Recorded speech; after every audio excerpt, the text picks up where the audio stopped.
ओम नमो शिवाय। श्रीमद् भगवत गीता के 9वें और 10वें अध्याय का महत्व। श्री महादेव जी कहते हैं, पार्वती, अब मैं आदर पूर्वक 9वें अध्याय के महत्व का वर्णन करूंगा। तुम स्थिर होकर के सुनो। नर्मदा के तट पर महिष्मती नाम की एक नगरी है। वहाँ माधव नाम के एक ब्राह्मण रहा करते थे, जो वेद वेदागों के जानने वाले और समय समय पर आने वाले अतिथियों के प्रेमी थे। उन्होंने विद्या के द्वारा बहुत धन कमाकर एक महान यज्ञ का अनुष्ठान आरंभ किया। उस यज्ञ में बलि देने के लिए एक बकरा मंगवाया गया। जब उसके शरीर की पूजा हो गई, तब सबको आश्चर्य में डालते हुए उस बकरे ने हंस कर बोला, हे ब्राह्मण, इन बहुत से यज्ञों द्वारा क्या लाभ है? इनका फल तो नष्ट हो जाने वाला है तथा ये जन्म, जरा और मृत्यु के भी कारण है। ये सब करने पर भी मेरी जो वर्तमान दशा है, इसे देख लो। बकरे के इस अत्यंत कौतूहलजनक वचन को सुनकर के यज्ञ मंडप में रहने वाले सभी लोग बहुत ही विस्मित हुए। तब वे यजमान ब्राह्मण हाथ जोड़ करके अपने नेत्रों को एक तरह से ही देख करके बकरे को प्रणाम करके श्रद्धा के साथ पूछने लगे। ब्राह्मण बोले, आप किस जाति के थे? आपका स्वभाव और आचरण कैसा था तथा किस कर्म के कारण आपको बकरे की योनि प्राप्त हुई थी? ये सब हमको बतलाइए। तब बकरा बोला, ब्राह्मण, मैं पूर्व जन्म में ब्राह्मणों के अत्यंत निर्मल कुल में उत्पन्न हुआ था। समस्त यज्ञों का अनुष्ठान करने वाला और वेद विद्या में प्रवीण था। एक दिन मेरी स्त्री ने भगवती दुर्गा की भक्ति से प्रसन्न होकर के अपने बालक के रोग की शांति के लिए बलि देने के निमित्त मुझसे एक बकरा मांगा। तत्पश्चात जब चंडिका के मंदिर में वह बकरा मारा जाने लगा, उस समय उसकी माता ने मुझे श्राप दे दिया था और कहा था, ओ ब्राह्मण, मैं तुम्हें श्राप देती हूँ। तू ने मेरे बच्चे का वध करना चाहता है, इसलिए तू भी बकरे की योनि में जन्म लेगा। द्विज श्रेष्ठ, तब कालवश मृत्यु को प्राप्त होकर के मैं बकरा हुआ। यदि मैं पशु योनि में पड़ा हूँ तो भी मुझे अपने पूर्व जन्म का स्मरण बना हुआ है। ब्राह्मण, यदि आपको सुनने की उत्कंठा हो तो मैं एक और भी आश्चर्य की बात बतलाता हूँ। कुरुक्षेत्र नाम का एक नगर है जो मोक्ष प्रदान करने वाला है। वहाँ चंद्र शर्मा नाम का एक सूर्यवंशी राजा राज्य करते थे। एक समय जबकि सूर्य ग्रहण लगा था, राजा ने बड़ी श्रद्धा के साथ काल पुरुष का दान करने की तैयारी की। उन्होंने वेद वेदागों के पारगामी एक विद्वान ब्राह्मण को बुलवाया और पुरोहित के साथ वे तीर्थ के पावन जल से स्नान करने को चले। तीर्थ के पास पहुंच करके राजा ने स्नान किया और 2 वस्त्र धारण किए। फिर पवित्र एवं प्रसन्नचित होकर के उन्होंने सफेद चंदन लगाया और बगल में खड़े हुए पुरोहित का हाथ पकड़ करके मनुष्यों से गिरे हुए अपने स्थान पर लौट आए। आने पर राजा ने यथोचित विधि से भक्ति पूर्वक ब्राह्मण को काल पुरुष का दान किया। तब काल पुरुष का हृदय चीर करके उसमें से एक पाप आत्मा चंडाल प्रकट हुआ। फिर थोड़ी ही देर के बाद निंदा भी चंडाली का रूप धारण करके काल पुरुष के शरीर में से निकली और ब्राह्मण के पास आ गई। इस प्रकार चंडालों की वह जोड़ी आंखें लाल किए निकली और ब्राह्मण के शरीर में हठात प्रवेश करने लगी। ब्राह्मण मन ही मन गीता के 9वें अध्याय का जप करते थे और राजा चुपचाप ये सब कौतुक देखने लगे। ब्राह्मण के अंतःकरण में भगवान गोविंद शयन करते थे, वे उन्हीं का ध्यान करने लगे। ब्राह्मण ने जब गीता के 9वें अध्याय का जप करते हुए अपने आश्रयभूत भगवान का ध्यान किया, उस समय गीता के अक्षरों से प्रकट हुए विष्णु दूतों द्वारा पीड़ित होकर के वे दोनों चंडाल भाग चले। उनका उद्योग निष्फल हो गया। इस प्रकार इस घटना को प्रत्यक्ष देखकर राजा के नेत्र आश्चर्य से चकित हो उठे। उन्होंने ब्राह्मण से पूछा, विप्रवर, इस महाभयंकर आपत्ति को आपने कैसे पार किया? अब किस मंत्र का आप जाप कर रहे थे? किस देवता का स्मरण कर रहे थे?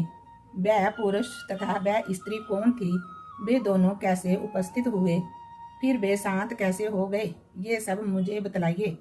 ब्राह्मण ने कहा, राजन, चंडाल का रूप धारण करके भयंकर पाप ही प्रकट हुआ था तथा वह स्त्री निंदा की साक्षात मूर्ति थी। मैं इन दोनों को ऐसा ही समझता हूँ। उस समय मैं गीता के 9वें अध्याय के मंत्रों की माला जपता था। उसी का महत्व है कि सारा संकट दूर हो गया। महिपते, मैं नित्य ही गीता के 9वें अध्याय का जप करता रहता हूँ। उसी के प्रभाव से प्रतिग्रह जनित आपत्तियों के पार हो सकता है। ये सुनकर के राजा ने उसी ब्राह्मण से गीता के 9वें अध्याय का अभ्यास किया। फिर वे दोनों ही परम शांति मोक्ष को प्राप्त हो गए। ब्राह्मण ने कहा, राजन, चंडाल का रूप धारण करके भयंकर पाप ही प्रकट हुआ था तथा वह स्त्री निंदा की साक्षात मूर्ति थी। मैं इन दोनों को ऐसा ही समझता हूँ। उस समय मैं गीता के 9वें अध्याय के मंत्रों की माला का जाप कर रहा था। उसी का महत्व है कि सारा संकट दूर हो गया। महिपते, मैं नित्य ही गीता के 9वें अध्याय का जप करता रहता हूँ। उसी के प्रभाव से प्रतिग्रह जनित आपत्तियों से पार हो सका हूँ। यह सुनकर के राजा ने उसी ब्राह्मण से गीता के 9वें अध्याय का अभ्यास किया। फिर वे दोनों ही परम शांति मोक्ष को प्राप्त हो गए। ये सुनकर के ब्राह्मण ने बकरे को बंधन से मुक्त कर दिया और गीता के अभ्यास से परम गति को प्राप्त किया। भगवान शिव कहते हैं कि पार्वती, अब तुम 10वें अध्याय के महत्व की परम पावन कथा सुनो, जो स्वर्ग रूपी दुर्ग में जाने के लिए सुंदर सोपान और प्रभाव की चरम सीमा है। काशीपुरी में धीर बुद्धि नाम से विख्यात एक ब्राह्मण था, जो मुझ में नंदी के समान भक्ति रखता था। वह पावन कीर्ति के अर्जन में तत्पर रहने वाला, शांत चित्त और हिंसा, कठोरता एवं दुस्साहस से दूर रहने वाला था। जितेंद्रिया होने के कारण वह निवृत्ति मार्ग में ही स्थित रहता था। उसने वेद रूपी समुद्र का पार पा लिया था। वह संपूर्ण शास्त्रों के तात्पर्य का ज्ञाता था। उसका चित्त सदा मेरे ध्यान में लगा रहता था। वह मन को अंतर आत्मा में लगा करके सदा आत्म तत्व का साक्षात्कार किया करता था। अतः जब वह चलने लगता तो मैं प्रेम बस उसके पीछे दौड़ दौड़ कर उसे हाथ का सहारा देता रहता था। ये देख मेरे पार्षद भृंगी ऋषि ने पूछा, भगवान, इस प्रकार भला किसने आपका दर्शन किया होगा? इस महात्मा ने कौन सा तप, होम तथा जप किया है कि स्वयं आप ही पद पद पर इसे हाथ का सहारा देते चलते हैं? भृंगी ऋषि का ये प्रश्न सुनकर के मैंने इस प्रकार उत्तर देना आरंभ किया कि एक समय की बात है, कैलाश पर्वत के पार्श्व भाग में पुनाग वन के भीतर चंद्रमा की अमृतमयी किरणों से धुली हुई भूमि में एक वेदी का आश्रय लेकर के मैं बैठा हुआ था। मेरे बैठने के क्षण भर बाद ही सहसा बड़े जोर की आंधी उठी। वहां के वृक्षों की शाखाएं नीचे ऊपर होकर के आपस में टकराने लगी। कितनी ही टहनियां टूट टूट कर बिखर गई। पर्वत की अविचल छाया भी हिलने लगी। इसके बाद वहां महान भयंकर शब्द हुआ, जिससे पर्वत की कंधारें प्रतिध्वनित हो उठी। उसके बाद आकाश से कोई विशाल पक्षी उतरा, जिसकी कांति काले मेघ के समान थी। वह कंजल की राशि, अंधकार के समूह अथवा पंख कटे हुए काले पर्वत सा जान पड़ता था। पैरों से पृथ्वी का सहारा लेकर के उस पक्षी ने मुझे प्रणाम किया और एक सुंदर नवीन कमल के चरणों में रख करके स्पष्ट वाणी से स्तुति करनी आरंभ की। पक्षी बोला, देव आपकी जय हो। आप चिदानंदमयी सुधा के सागर तथा जगत के पालक हैं। सदा सद्भावना से युक्त एवं अनासक्ति की लहरों से उल्सित हैं। आपके वैभव का कहीं अंत नहीं है। आपकी जय हो। अदैप्तवास से परिपूर्ण बुद्धि के द्वारा आप त्रिविध मलों से रहित हैं। आप जितेंद्रिय भक्तों के अधीन रहते हैं तथा ध्यान में आपके सब रूप का साक्षात्कार होता है। आप अविद्यामय, उपाधि से रहित, नित्य मुक्त, निराकार, निरामय, असीम, अहंकार शून्य, आवरण रहित और निर्गुण हैं। आपके चरण कमल शरणागत भक्तों की रक्षा करने में प्रवीण है। अपने भयंकर ललाट रूपी महासर्प की विष ज्वाला से आपने कामदेव को वशम किया है। आपकी जय हो। आप प्रत्यक्ष आदि प्रमाणों से दूर होते हुए भी आपको बारंबार नमस्कार है। चैतन्य के स्वामी तथा त्रिभुवन रूपधारी आपको नमस्कार है। मैं श्रेष्ठ योगियों द्वारा चुंबित आपके उन चरण कमलों की वंदना करता हूँ जो अपार भव पाप के समुद्र से पार उतारने में अद्भुत शक्तिशाली हैं। महादेव साक्षात बृहस्पति भी आपकी स्तुति करने की दृष्टता नहीं कर सकते। सहस्त्र मुख वाले नागराज शेष में भी इतनी चातुरी नहीं है कि वे आपके गुणों का वर्णन कर सके। फिर मेरे जैसे छोटी बुद्धि वाले पक्षी की तो बात ही क्या है। उस पक्षी के द्वारा किए हुए इस स्तोत्र को सुनकर के मैंने उससे पूछा कि तुम कौन हो और कहाँ से आए हो। तुम्हारी आकृति तो हंस जैसी है मगर रंग कौवे का मिला है। तुम किस प्रयोजन को लेकर के यहाँ आए हो, वो प्रयोजन मुझे बताओ। पक्षी बोला, महादेव, मुझे ब्रह्मा जी का हंस जानिए। जिस कर्म से मेरे शरीर में इस समय कालिमा आ गई है उसे सुनिए। प्रभु, यद्यपि आप सर्वज्ञ हैं अतः आपसे कोई भी बात छुपी नहीं है, फिर भी यदि आप पूछते हैं तो बतलाता हूँ। सूरत नगर में एक सुंदर सरोवर है जिसमें कमल लहराते रहते हैं। उसी में से बाल चंद्रमा के टुकड़े जैसे श्वेत मृणालों के ग्रास लेकर के मैं बड़ी तीव्र गति से आकाश में उड़ रहा था। उड़ते उड़ते अचानक वहां से पृथ्वी पर गिर पड़ा। जब मुझे होश आया तो और अपने गिरने का कोई कारण न देख सका तो मन ही मन सोचने लगा कि ये मुझ पर क्या आ पड़ा। आज मेरा पतन कैसे हो गया। पके हुए कपूर के समान मेरे श्वेत शरीर में ये कालिमा कैसे आ गई। इस प्रकार विस्मित हो करके मैं अभी विचार ही कर रहा था कि उस पोखरे के कमलों में से मुझे ऐसी वाणी सुनाई दी, हंस उठो, मैं तुम्हारे गिरने और काले होने का कारण बताती हूँ। तब मैं उठ करके सरोवर के बीच में गया और वहाँ 5 कमलों से युक्त एक सुंदर कमलनी को देखा। उसको प्रणाम करके मैंने प्रदक्षिणा की और अपने पतन का सारा कारण पूछा। कमलनी बोली, कल हंस, तुम आकाश मार्ग से मुझे लांग कर गए हो। उसी पातक के परिणाम बस तुम्हें पृथ्वी पर गिरना पड़ा है तथा उसी के कारण तुम्हारे शरीर में कालिमा दिखाई देती है। तुम्हें गिरा देख मेरे हृदय में दया भर आई और जब मैं इस मध्यम कमल के द्वारा बोलने लगी हूँ उस समय मेरे मुख से निकली हुई सुगंध को सूंघ कर 60,000 बम्बरे स्वर्ग लोक को प्राप्त हो गए हैं। पक्षीराज, जिस कारण मुझ में इतना वैभव, ऐसा प्रभाव आया है उसे बतलाती हूँ। सुनो। इस जन्म से पहले तीसरे जन्म में मैं इस पृथ्वी पर एक ब्राह्मण की कन्या के रूप में उत्पन्न हुई थी। उस समय मेरा नाम सरोज वंदना था।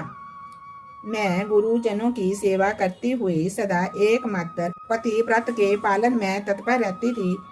एक दिन की बात है कि मैं एक मैना को पढ़ा रही थी। इससे पति सेवा में कुछ विलंब हो गया। इससे पति देवता कुपित हो गए और उन्होंने मुझे शाप दिया, पापनी, तू मैना हो जा। मरने के बाद यद्यपि मैं मैना हुई, फिर भी पतिव्रत के प्रसाद से मुनियों के ही घर में मुझे आश्रय मिला। किसी मुनि कन्या ने मेरा पालन पोषण किया।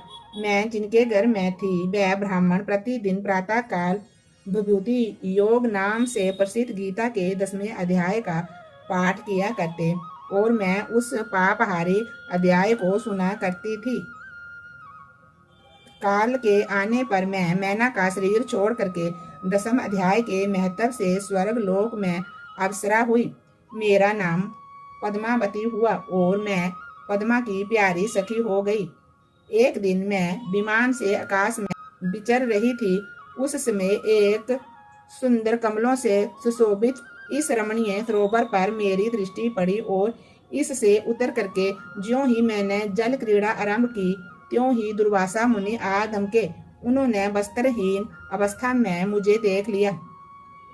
उनके भय से मैंने स्वयं ही ये कमलिनी का रूप धारण कर लिया। मेरे दोनों पैरों में कमल हुए, दोनों हाथ भी 2 कमल हुए और शेष अंगों के साथ मेरा मुख भी एक कमल हुआ। इस प्रकार मैं 5 कमलों से युक्त हुई। मुनिवर दुर्वासा ने मुझे देखा। उनके नेत्र क्रोध अग्नि से जल रहे थे। वे बोले, पापनी, तू इसी रूप में 100 वर्षों तक पड़ी रह। ये शाप देकर वे क्षण भर में अंतर्ध्यान हो गए। कमलिनी होने पर भी विभूति योग अध्याय के महत्व से मेरी वाणी लुप्त नहीं हुई है। मुझे लांघने मात्र के अपराध से तुम पृथ्वी पर गिरे हो।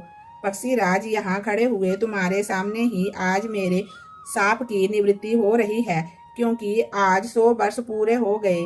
मेरे द्वारा गाए जाते हुए उस उत्तम अध्याय को तुम भी सुन लो।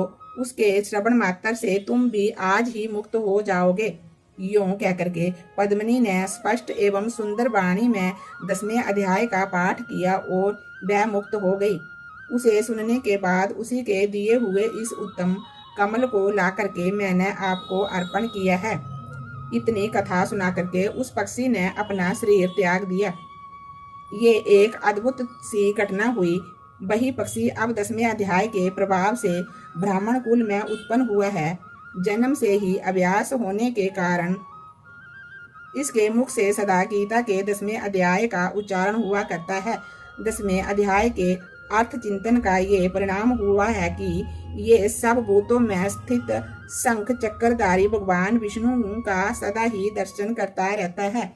इसकी स्नेहपूर्ण दृष्टि जब कभी किसी देहधारी के शरीर पर पड़ जाती है तो वह चाहे शराबी और ब्रह्म हत्यारा ही क्यों ना हो, वे मुक्त हो जाता है तथा पूर्व जन्म में अभ्यास किए हुए 10वें अध्याय के महत्व से इसको दुर्लभ तत्व ज्ञान प्राप्त हुआ है। इससे जीवन मुक्ति भी पा ली है। जब ये रास्ता चलने लगता है तो मैं इसका हाथ पकड़ करके इसको सहारा देता रहता हूँ। भृंगी ऋटि ये सब 10वें अध्याय की ही महामहिमा है।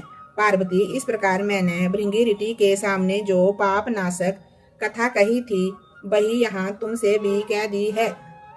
नर हो या नारी अथवा कोई भी क्यों ना हो, इस 10वें अध्याय के श्रवण मात्र से उसे सब आश्रमों के पालन का फल मिल जाता है। बोले बाबा की जय। ओम नमो शिवाय।